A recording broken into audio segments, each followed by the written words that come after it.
Thank you very much. What a great group this is. You have to see outside. It's going wild outside with a lot of love for all of us, I guess. But thank you, Richard, for the introduction, and thank you to all for such a warm welcome. It's great to be back in beautiful Miami, where I've actually built a lot of great buildings with the Desert family and some others. We've had tremendous success in Miami. We have Trump Towers and Sunny Isles Beach. It's 4 beautiful buildings right on the ocean. The Trump Grande, put the little E in the end for a little, class it up a little bit. Trump Grande and the 700-acre Doral. It's a tremendous country club, and it's actually the most successful country club in the U.S., where I was just given approval to build 1,500 units, and I couldn't care less about building units. When you're president, who the hell wants to build units? I've been building units all my life. I don't want to build units, but they gave us permission to do it.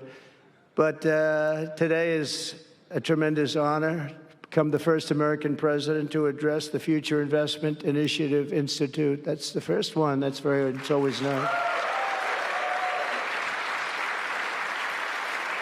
And I want to thank Mayor of Miami, Francis Suarez, for being here. Thank you very much, Francis, wherever you may be. Hi, Francis. And thank you for the endorsement when I ran. I was very appreciative. Along with the Mayor of Miami Beach, Stephen Miner. Stephen, thank you very much. Thank you. Thank you. Thank you, Stephen. Thank you very much.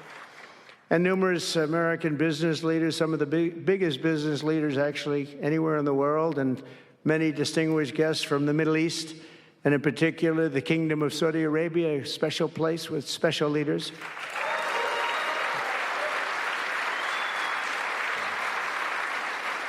And including FII Institute Chairman and Governor of the Public Investment Fund, which is a seriously big fund. Yasser, I see you there. Stand up, Yasser. Everyone knows Yasser. Thank you. Great guy, great person. And Finance Minister Mohammed, thank you very much. Thank you, thank you very much. Good to see you again. That's pretty good, Finance Minister of that part of the world. That's not bad. Other parts of the world, not so good, but that one is good. And many other senior government leaders. I also want to recognize the Kingdom's ambassador to the United States, Her Royal Highness Princess Rima. Ooh, very popular. Very popular. Wow, that's very nice. Sitting next to Elon. Wow, you couldn't do better than that, huh? As well as my own special envoy to the Middle East, who's really done a fantastic job, Steve Witkoff. Thank you, Steve. He's been busy. And Michael Waltz is here. Where is Michael? Michael's been so busy. They've been going back and forth and back, and a woman who is just voted the most powerful woman anywhere in the world. No, I'm going to go with Princess Rima, but she was voted the most powerful woman anywhere in the world, Susie Wiles. Thank you. Thank you. Most powerful woman. That's pretty good. We have to talk to you about that, Susie. It's pretty good. And also, we all know Jared Kushner, a very special guy. Thank you, Jared. Thank you, Jared. And Elon Musk. He's been making a little news lately, hasn't he, though? Very positive news. Stand up, Elon. He's a great guy.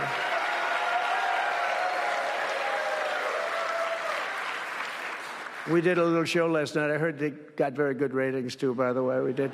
Hannity. Sean Hannity was fantastic, a fantastic man, a fantastic guy, and he did a show, and it was great being on the show with you last night.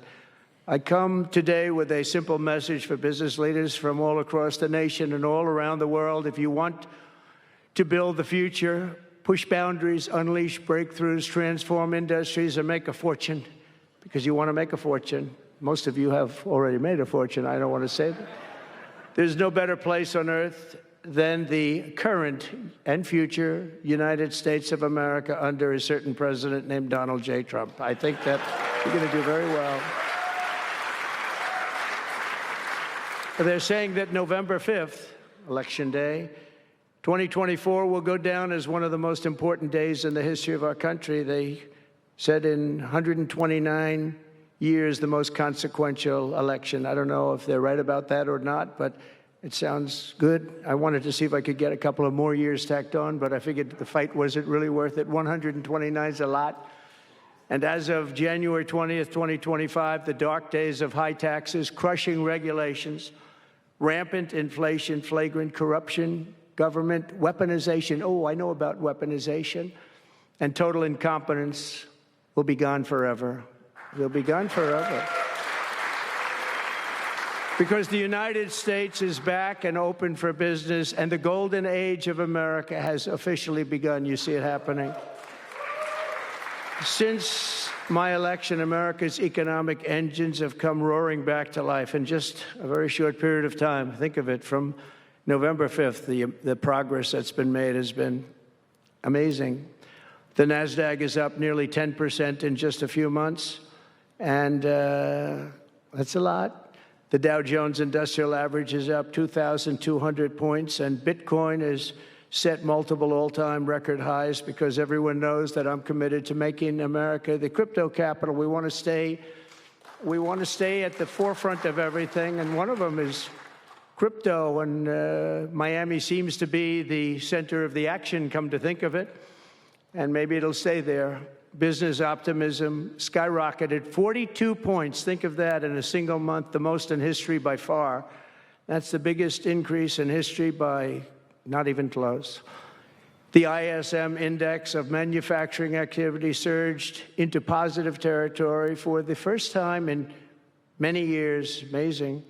And it was just announced, this is an interesting one, I didn't realize it was that bad for so long, but it was just announced by one of the nation's most historically accurate and respected pollsters, Rasmussen, that the number of Americans who believe our country is on the right track now exceeds those who think it's heading in the wrong direction for the first time in 20 years. Can you believe that? 20 years.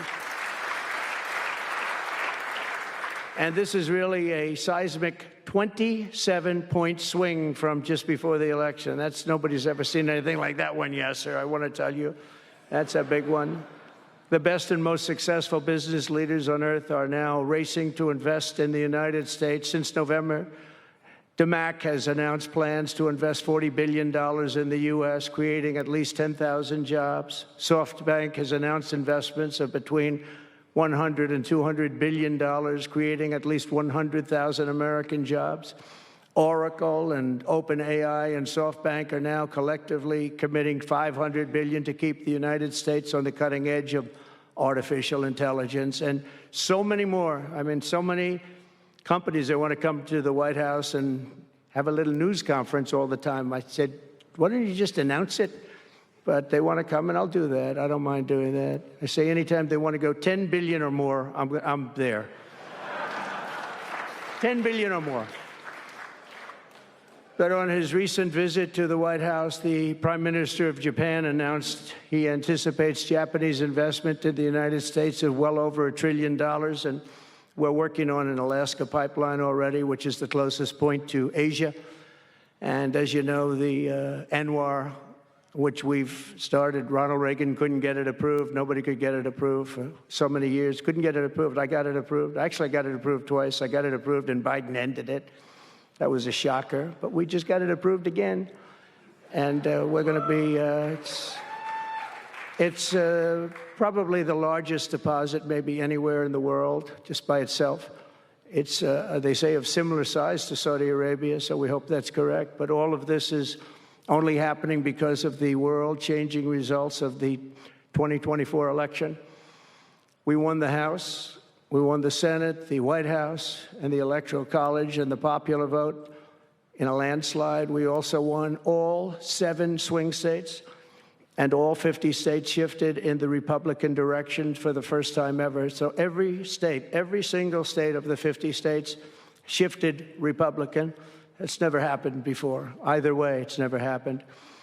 And 85% of counties voted for Trump. Think of that. So you have 2,600 counties versus 525. 2,600. Think of that. That's why When you look at the election map after it was all done, the certified map, the whole thing was red. 2,600 versus 500. It's a big difference. Nobody's seen anything like it, actually. So as a result of this very historic victory, investors from all over the planet once again have confidence in America's future and respect for America's leaders. And it's about time we get a little respect. The last administration was the worst and most incompetent in the history of our country, but we are moving quickly to fix every single disaster Joe Biden created and make America stronger and more prosperous than ever before.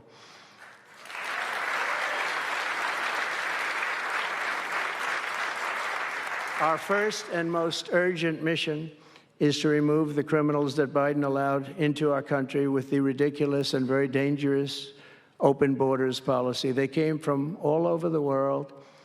They came from prisons and jails. They came from mental institutions and insane asylums. They were gang members. They were drug lords. They came from all over, and they were allowed to come into our country.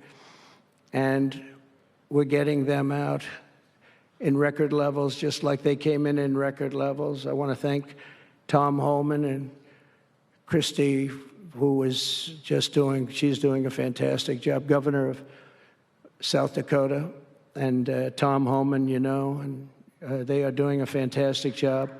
And the results are incredible. And every country is taking them back. They're sending their criminals to us, and they're all taking them back. We had a little problem with a couple of them that ended very quickly. And because some said, we don't really want MS-13 back in our country. But I said, congratulations, you're taking them back. And they take them back. And by the way, Europe and other places ought to start also doing that. They better start looking at immigration, because it's really hurting Europe very, very badly. And they better get smart, and they better get tough before it's too late. We're also working to end the highest inflation in our country's history, all caused because they played with our energy policy and wasted money on the Green New Scam and other things such as that.